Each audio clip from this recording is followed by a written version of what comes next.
लोग हैं यहाँ पर। यहाँ तुलसी बैठेगी मेरे साथ, समझ में नहीं आ रहा तुमको? तुलसी तो बैठी हुई है और तुम। सब लोग मैं गाड़ी में बैठने जा रही हूँ। पति पत्नी के साथ इसमें दोनों के साथ कार में मैं भी आ सकती हूँ ना? रुको, ये क्या कर रही हो तुम? बाप जी क्यों नहीं जा सकती? तो हमारे वहाँ माना जाता है कि 3 लोगों का साथ में जाना दोनों ही जाएंगे, तुम नहीं। तुम इनके साथ नहीं जा सकती। क्यों? साथ में जाए तो शुभ नहीं होता। एक काम करो, इतनी सारी गाड़ियां हैं, किसी और गाड़ी में बैठ जाओ। हाँ पापा। शुभ नहीं है। हाँ, मेरी बाप यही कहती थी कि 3 लोग। हमारी गाड़ियों में बहुत जगह है। नैना जी आ जाइए ना इस गाड़ी में जैसे पहले आई थी प्लीज। पता नहीं है तुम्हें कि रणविजय पीटता है तुम्हारी बेटी को? वही है। क्या करिए ये बोल रहे हो? जैसे कि यही तो मैं तुमसे पूछ रही हूँ। तुम्हारी बेटी को पीटा जाता है तुम्हारी छत के नीचे। रणविजय की हाथरस कब? अगर यही हाल करना था तो बता देते मुझे, नहीं लेकर चली जाती उन्हें। तुम्हें पता नहीं है? पहले ऋतिक फिर परी। बच्चों का गाना नहीं है, बच्चे कहाँ जाएंगे, कैसे संघर्ष को झेलेंगे। लेकिन अब जो ये झेल रहे हैं ना, घर छोड़ते वक्त मैंने सोचा मेरा अपना कोई। देखो तुम्हारी बेटी की हालत, तुम्हें अपनी इससे अच्छा तो मैं ही ले जाती। एहसास है भी या नहीं? और ये छोटे बच्चे नहीं है जिनके हर सही गलत फैसले की जिम्मेदारी हम उठाएं। जिम्मेदारी का एहसास है भी या नहीं? मिहिर हर चीज के लिए जिम्मेदार नहीं है। अरे कोई बात नहीं करनी प्लीज, लेट्स गो। परी सच तुम ही बता सकती हो, परी के साथ ये सब पहले भी हो चुका है। पर ये सब परी के साथ ही क्यों होता है? मम्मा रहने देते हैं मुझे। पता है या नहीं? परी मैं कुछ पूछ रहा हूँ बेटा, जवाब दो। तुम पे हाथ उठा। के लिए कुछ है ही नहीं। हद है परी, सच में। देखा मिहिर कुछ नहीं बोल रही है ना, क्योंकि बुआ को खो दे या तुम अपनी बेटी को, या चॉइस दी है। इस बार सही कौन है? तुम्हारी बेटी या तुम्हारा पार्टनर? के सास भी कभी बहू होगी ड्रामा सीरियल में अब आप देखेंगे कि तुलसी के सामने परी की सच्चाई आ चुकी है। वो कहती है कि तुम्हें मारता है रणविजय, तो वो कहती है कि नहीं माँ, ऐसी कोई बात नहीं है। वो कहती है कि तुम मुझे बताओ, मैं तुम्हारा साथ दूंगी, जो सच होगा वो सबके सामने आना चाहिए है। लेकिन वो मना कर देती है। फिर वो कहती है कि तुम्हारे बाजू पे निशान है और तुम्हारे कमर पर भी निशान है। ज़रूर रणविजय तुम्हें मारता है, वो तुम पर हाथ उठाता है, तुम क्यों उसके खिलाफ़ एक्शन नहीं लेती? लेकिन परी इस बात का कोई जवाब नहीं देती। गुस्से में आकर तुलसी उसका हाथ पकड़ती है और ले जाती है मिहिर के सामने और कहती है कि देखो ये क्या हालत है तुम्हारी बेटी की, क्या इसीलिए मैं तुम्हारे पास अपने बच्चे छोड़कर गई थी? तो वहाँ पर मिहिर कहता है कि क्यों, क्या हुआ है परी, ये क्या है? तुलसी कहती है कि यही मैं तुमसे पूछना चाहती हूँ कि ये क्या है? तुम्हारी ही छत के नीचे पीटा जा रहा है तुम्हारी बेटी को और तुम कोई एक्शन नहीं ले रहे। अगर तुमने यही सब कुछ करना था तो मैं अपने बच्चों को साथ ही ले जाती। उस वक्त मैंने ये सोचा था कि मेरे रहने के लिए खुद की छत नहीं है तो मैं अपने बच्चों को कैसे लेकर जाऊँ और कहाँ संभालूँ। यहाँ पर जब मिहिर पूछता है परी से तो परी चुप हो जाती है और याद करती है कि कहीं दूर ना हो जाए गरिमा अपने बाबा से।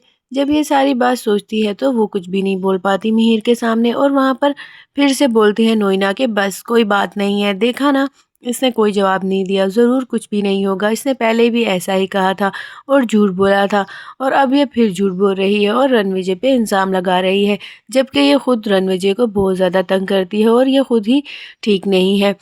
और ये बात सुनते हुए वहाँ से परी चली जाती है रोते हुए। लेकिन फिर भी तुलसी उसे कहती है कि कोई बात नहीं, जल्दी तुम अपनी बेटी को भी खो दोगे और चाहे गरिमा अपने बाप को खोए या तुम अपनी बेटी को, लेकिन दोनों सूरतों में हार तो हमारी ही होगी। वो परी को यकीन दिलाती है कि तुम बिल्कुल परेशान मत हो, पिछली दफ़ा तो तुमने झूठ बोला था, सब तुम्हारे साथ थे, लेकिन इस दफ़ा तुम सच बोल रही हो तो तुम्हारे साथ कोई भी नहीं है, लेकिन मैं तुम्हारा साथ ज़रूर दूंगी। और रही बात रणविजय की तो उसको मैं खुद देख लूँगी। लेकिन नोइना यहाँ पूरी कोशिश करती है कि वो परी को गलत ठहरा दे। फिर भी गुस्से से आती है तुलसी और उसका हाथ छुड़वाती है नोइना के हाथ से और उसे कहती है कि ये मेरी बेटी का मसला है, तुम्हारा मसला नहीं है, ये हमारा पर्सनल मसला है, तुम अपने जाकर मसले सुलझाओ। उसे गुस्से से बोलकर उससे उसका हाथ छुड़वा देती है, क्योंकि वो इतनी ज़ोर ज़ोर से हाथ खींच रही होती है परी का। तुलसी क्या रुक पाएगी अब शांति निकेतन में परी की वजह से। वीडियो को देखने के लिए, चैनल से जुड़े रहने के लिए चैनल को सब्सक्राइब और वीडियो को लाइक कर दें। और साथ अब यहाँ पर तुलसी और मिहिर की दोबारा से वापसी हो रही है शांति निकेतन में। क्या यहाँ पर तुलसी शांति निकेतन में ही रहेगी? और यहाँ पर जो है बाप जी एक मूर्ति सोने की बनी हुई देते हैं तुलसी को और कहते हैं कि ये आशीर्वाद है मेरा। क्योंकि यहाँ पर जब वो पाँव छूने लगती है तो बाप जी कहते हैं कि तुमने ही तो ये सिखाया है कि बहुएं बेटियां ही होती हैं और वो पाँव नहीं छूती। आज के बाद कोई बहू पाँव नहीं छुएगी। चूँकि यहाँ पर वो मना कर देती है पाँव छूने से सलोनी को कि वो उसके पाँव मत छुए।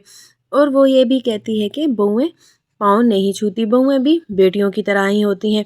ये सारी बातें जब बाप जी सुनते हैं तो वो कहते हैं कि ये तुम्हारे संस्कार हैं, इसी वजह से ही तुम मुझे बहुत अच्छी लगती हो और तुम्हारे संस्कारों की वजह से ही मुझे बहुत खुशी हुई है कि सलोनी तुम्हारी बहू बनेगी। और जिस घर में तुलसी होगी तो उस घर में किसी भी बहू को तकलीफ नहीं होगी। और वहीं से ही सोने की मूर्ति लेते हुए तुलसी अपनी गाड़ी में बैठती है। और जैसे ही वो अपनी गाड़ी में बैठ रही होती है तो मिहिर उसके लिए दरवाज़ा खोलता है। मिहिर दरवाज़ा खोलता है तो ये बात नोइना से बर्दाश्त नहीं होती, लेकिन बाप जी को बहुत खुशी होती है कि मिहिर और तुलसी में मोहब्बत है। और दूसरी तरफ ही बैठने लगती है नोइना भी गाड़ी में, तो वहाँ पर वो मना कर देता है मिहिर नोइना को गाड़ी में बैठने के लिए। तो वहाँ पर नोइना कहती है कि क्यों, आते वक्त तो सामान था, अब तो कोई सामान नहीं है, तो मैं क्यों नहीं गाड़ी में बैठ कर जा सकती। वो मिहिर को इस तरह बोलकर फिर से गाड़ी में बैठने लगती है, लेकिन पीछे से ही बाप जी आवाज़ लगाते हैं, ठहरो, कि तुम कहाँ गाड़ी में बैठ रही हो। तो वहाँ पर नोइना कहती है कि मैं भी इस गाड़ी में ही बैठ कर जाऊँगी। तो बाप जी कहते हैं कि तुम इस गाड़ी में नहीं बैठ सकती, क्योंकि इस गाड़ी में मिहिर और तुलसी बैठ कर जा रहे हैं। तो वो कहती है कि क्यों, मैं क्यों नहीं बैठ सकती इस गाड़ी में। तो वो कहते हैं कि हमने बरसों से यही सुना है कि दो लोगों के बीच में तीसरे इंसान को नहीं बैठना चाहिए है। तो वहाँ पर मिहिर भी यही बात कहता है, बाप जी की बात से सहमत करते हुए वो कहता है कि हाँ, मेरी बाप भी यही कहती थी। लेकिन यहाँ पर तो बहुत ही ज़्यादा गुस्सा आता है नोइना को। नोइना कहती है कि कब इनके ये ड्रामे ख़त्म हो और कब हम लोग शांति निकेतन के लिए वापस निकलें। और जब शांति निकेतन के लिए हम वापस निकलेंगे तो वहाँ पर मुझे मेरा मिहिर भी मिल जाएगा और तुलसी उससे दूर चली जाएगी। लेकिन अब परी की वजह से तुलसी शांति निकेतन में ही रहने वाली है। लगता है चूँकि वो तो परी को ये यकीन दिलाती है कि अब मैं रणविजय का खुद ही बंदोबस्त करूँगी। और बाप जी जो हैं वो ये बात बोलते हैं कि अब ये तीसरा इंसान जो है वो गाड़ी में नहीं बैठेगा। लेकिन वहीं पर ही खड़ी हुई कहती है शोभा के जैसे पहले आप हमारी गाड़ी में बैठकर आई थी वैसे ही अब भी हमारी गाड़ी में बैठकर जा सकती हैं। लेकिन नोइना इनकी गाड़ी में बैठने से मना कर देती है। वो अपनी बहन सूचू की गाड़ी में बैठती है और उसके साथ उसकी भांजी भी होती है। और वहाँ पर बैठे हुए वो एक दूसरे से बात करते हैं कि चीता नोइना से पूछती है कि कैसी हो दी, और खुद ही उस बात का जवाब देती है और कहती है कि कैसी हो सकती हो। क्योंकि यहाँ पर तुलसी और मिहिर एक साथ गाड़ी में जा रहे हैं तो ज़रूर आपको अच्छा नहीं लग रहा होगा। मुझे तो ये लगता है कि हम 6 साल फिर से पीछे आ गए हैं। जैसे पहले आप मिहिर के पीछे पीछे थी और मिहिर तुलसी के पीछे पीछे, अब भी यही हो रहा है। अब देखना यह है कि मिहिर और तुलसी एक दूसरे के करीब आ पाएंगे।